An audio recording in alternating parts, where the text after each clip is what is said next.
Hi guys welcome back to Raj Crick reviews. ఈ రోజు మన దగ్గర కొన్ని సాలిడ్ అప్డేట్స్ ఉన్నాయి.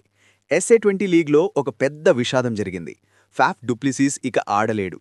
అంతేకాదు రేపు జరగబోయే ఇండియా వర్సెస్ న్యూజిలాండ్ మ్యాచ్ కోసం పిచ్ రిపోర్ట్ తెలిస్తే షాక్ అవుతారు. దాంతోపాటు IPL 2026లో ఆర్సీబీ హోమ్ గ్రౌండ్ మారుతుందా, కేకేఆర్ మరియు ముస్తఫిజుర్ రహమాన్ మధ్య గొడవేంటి, ఈ విషయాలన్నీ ఈ వీడియోలో క్లియర్గా తెలుసుకుందాం.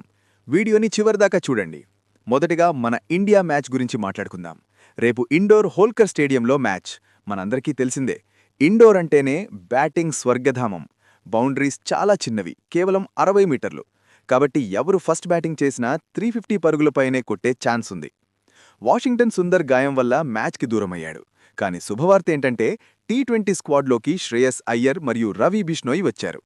రేపు తుది జట్టులో కుల్దీప్ యాదవ్ ఉంటాడా లేక చాహల్ వస్తాడా అనేది ఆసక్తికరం.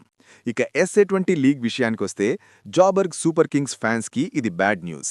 కెప్టెన్ ఫాఫ్ డూప్లిసిస్ బొటనవేలికి గాయం అంటే లిగమెంట్ టేర్ అవడం వల్ల టోర్నీ మొక్కానికి దూరమయ్యాడు. ఇది JSKకి పెద్ద దెబ్బ. ఇప్పుడు డోనోవాన్ ఫెరేరా కెప్టెన్సీ చేయబోతున్నాడు. మరోవైపు పార్ల్ రాయల్స్ బౌలర్ ఆట్నెల్ బ్యాట్మెన్ అద్భుతం చేశాడు. ప్రిటోరియా క్యాపిటల్స్పై హ్యాట్రిక్ సాధించాడు. ఆండ్రే రసెల్ లాంటి ప్లేయర్ని అవుట్ చేసి రికార్డ్ సృష్టించాడు. ఇప్పుడొక ఇంట్రెస్టింగ్ రూమర్ గురించి మాట్లాడుకుందాం.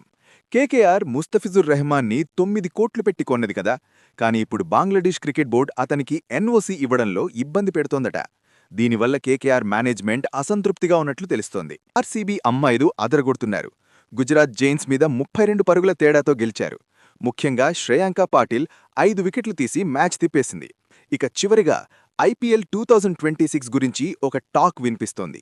బెంగళూరు చిన్నస్వామి స్టేడియంలో పనులు జరుగుతుండటంతో ఆర్సీబీ తమ హోమ్ మ్యాచ్లను నవీ ముంబై లేదా రాయ్పూర్లో ఆడే ఛాన్స్ ఉంది. ఇది ఆర్సీబీ ఫ్యాన్స్కి కొంచెం నిరాశ కలిగించే విషయమే. సో ఫ్రెండ్స్, ఇవే ఈ రోజు లేటెస్ట్ క్రికెట్ అప్డేట్స్.